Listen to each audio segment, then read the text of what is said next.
Hi, my name is JC Peter, and I did my criminology final research project on Aaron Hernandez.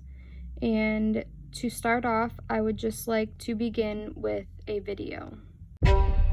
No one has allegedly murdered two people and then played an entire season as a professional athlete. I can't wait to be free.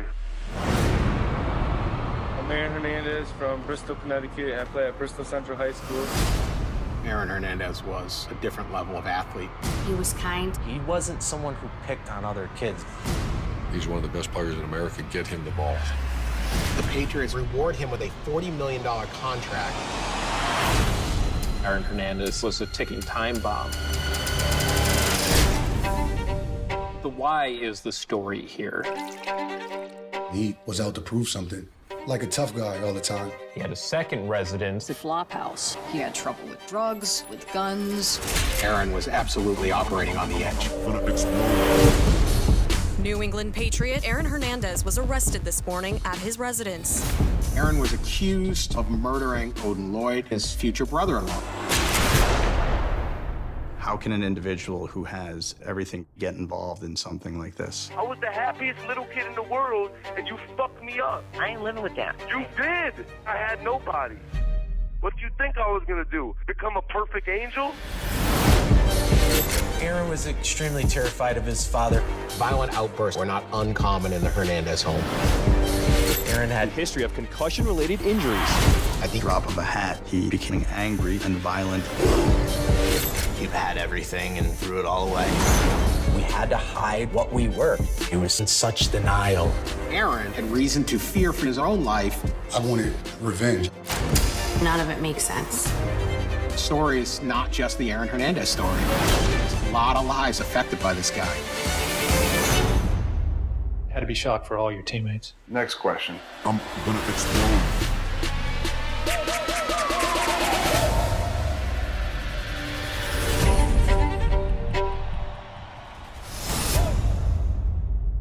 As you all just watched that video giving a brief overview of Aaron Hernandez and his life, I will now go into more detail of his life, starting with his childhood.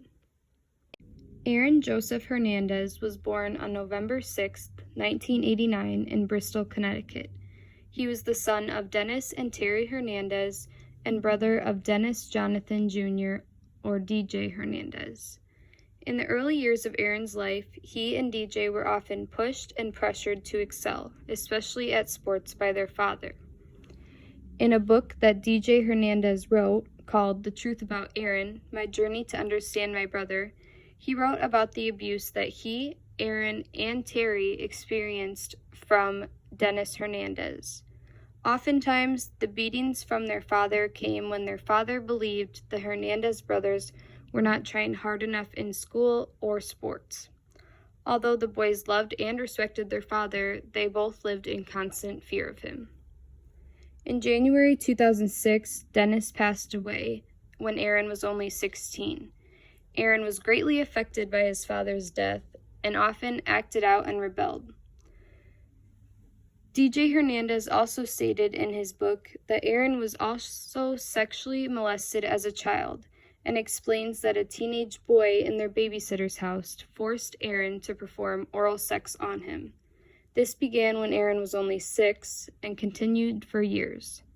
Criminologists would say that the grief of his father passing, along with the abuse and molestation throughout his life, could have influenced Aaron to act out and perform criminal acts. Now that you are familiar with some of Aaron Hernandez's background and traumatizing childhood memories he experienced, we will now discuss his involvement in athletics, particularly football, and the beginning of his immaculate career. After having an astounding high school football career at Bristol Central High School, Aaron committed to play at the University of Florida. He had an immaculate season and career in Gainesville as a Gator. Many believed that moving far from Connecticut would be good for Aaron, so he wouldn't have as many distractions or bad influences around him. According to his brother DJ and others, Aaron didn't associate with the best crowd while at home in Bristol. It was later brought to light that Aaron was a frequent marijuana user and claimed he was high every time he took the field. This had an effect on the 2010 NFL Draft. Aaron had the talent and speed to be a first-round draft pick, but because of the presumptions and frequent drug use, he wasn't picked in the draft until the 4th round. Aaron was then chosen by the New England Patriots and played alongside of Tom Brady and Rob Gronkowski. While playing for the Patriots, contributing a key role in Super Bowl 46 in 2012, and playing under a 5-year, $40 million contract extension, Aaron's dark side came out, and we will now discuss his convictions and criminal acts. In June of 2013, Aaron was arrested at his home on the charge of first-degree murder of Odin Lloyd. Hernandez knew Lloyd as a fellow athlete and a semi-professional football player. In addition, Aaron's fiancée and Lloyd's girlfriend at the time were sisters, and Hernandez and Lloyd first met by chance at a family gathering. Odin Lloyd was shot multiple times, and his bullet-riddled body was found in an industrial park only a mile from Aaron's mansion. Although Hernandez complicated things by destroying his phone and surveillance footage from his home, the evidence was quickly pointing to Hernandez as the murderer. Resulting from the arrest and the charges brought against him, the New England Patriots released Hernandez only hours after the arrest. In January of 2015, Aaron went to trial for the murder of Odin Lloyd. The trial lasted more than 2 months. After the jury deliberated for 6 days before reaching a decision, Hernandez was found guilty of the first-degree murder of Odin Lloyd. He was then given a life sentence without the possibility of parole. As if the murder of Odin Lloyd was not heinous enough, while on trial for his murder, and shortly after the trial, Hernandez was also implicated in shootings of 3 other people and charged with 2 other murders that occurred back in his college days. Although in April 2017 Hernandez was acquitted on the 2 counts of murder, the charges and implications perpetuated and suggested a long and developing pattern of violence. Just days after being acquitted for those murders, 27-year-old Hernandez was found dead in his jail cell, hanging from a bedsheet. Following Hernandez's death, his murder conviction was erased because of a Massachusetts case law that calls for convictions to be vacated if the defendant dies before an appeal can be heard. This law technically made Hernandez innocent and allowed his daughter to receive funds for her future. Hernandez's death was grieved by his family, friends, and especially his fiancée, Shayana Jenkins Hernandez, and his young daughter, Avielle. After Aaron's death, it was revealed that he had been suffering from an advanced case of chronic traumatic encephalopathy, or CTE. CTE is a brain condition associated with repeated blows to the head. Potential signs of CTE are problems with thinking and memory, personality changes, and behavioral changes, including aggression and depression. The diagnosis of CTE revealed that Aaron Hernandez had the most severe case of CTE ever discovered in a person his age. Following this diagnosis, the studies done on CTE reflect that this condition would have significantly affected Hernandez's decision-making and judgment. Doctors found that Aaron had stage 3 CTE, which researchers had never seen in a brain younger than 46 years old, while Aaron was only 27. Researchers compared sections of Hernandez's brain with a sample of a brain without CTE. They illustrated that his brain had significant damage to the frontal lobe, which impacts a person's ability to make decisions and moderate behavior. Criminologists would argue that this would have affected Hernandez's thought processes and therefore influenced his decision to commit crime. Another theory that was argued that could have influenced Aaron's criminal acts was his sexuality. Since the time of his trial and death, there have been many speculations regarding his sexuality, and thoughts that he may have been bisexual. In the Netflix documentary The Killer Inside the Mind of Aaron Hernandez, rumors and speculations were affirmed after testimonials from different people. The Netflix viewers learn about a prison visit where he revealed to his mother that he was a homosexual or a bisexual, which his brother DJ later affirmed. We also hear from Dennis Sansucci, who was Aaron's high school football teammate, who openly admitted to have had a hidden relationship with him. Instead of further perpetuating Hernandez's sexuality, the Netflix documentary focused on the difficulties of being a homosexual in the NFL and interviewed former New England Patriots lineman Ryan O'Callaghan, who is one of the only openly homosexual former NFL players. O'Callaghan explains his experience and challenges of hiding his sexuality throughout his football career. He explains that it was very hard, he was scared to open up about it, and he even took extreme measures to make himself overly unattractive so nobody would question why he didn't have a girlfriend.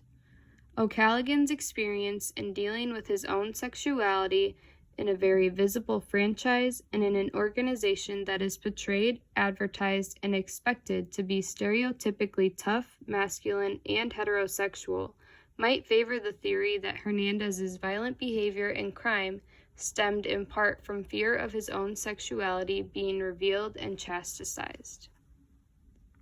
Homosexuality in sports, especially football, was not a norm or widely accepted.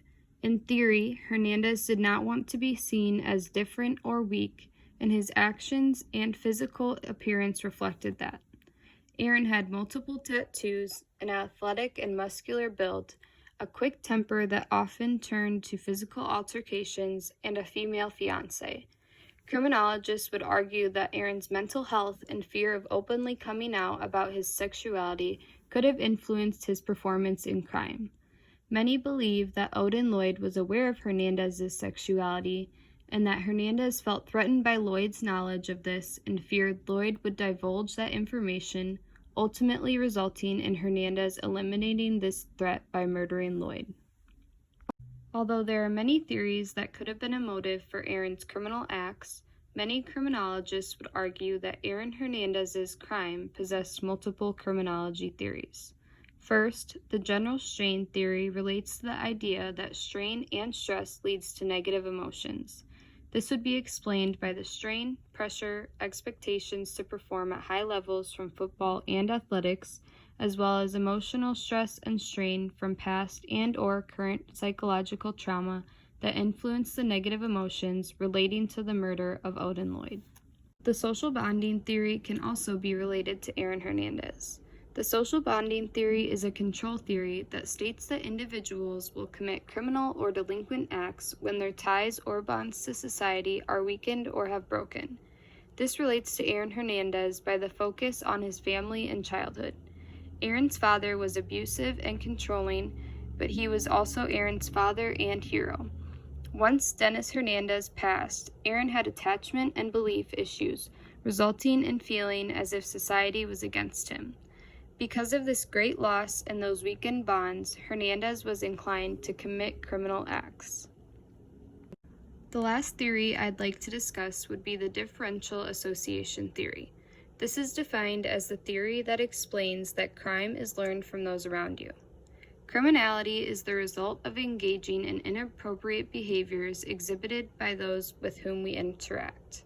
Not only did Aaron Hernandez get introduced to drugs by his peers and the crowd he socialized with, but also their criminal acts. Aaron Hernandez obtained guns illegally from those people and possibly learned and engaged in the criminal behavior from those individuals or groups. In all, the various reasons or motives that influenced Aaron Hernandez's criminal acts include his childhood, history of abuse, his hometown friends and peers in Bristol, Connecticut, his CTE diagnosis and brain damage resulting from football, and his fear of opening up about his true sexuality. Although each of these could have individually influenced Aaron's decisions to act criminally, it is easily argued that all of these theories work together to hinder or influence Aaron's criminal acts.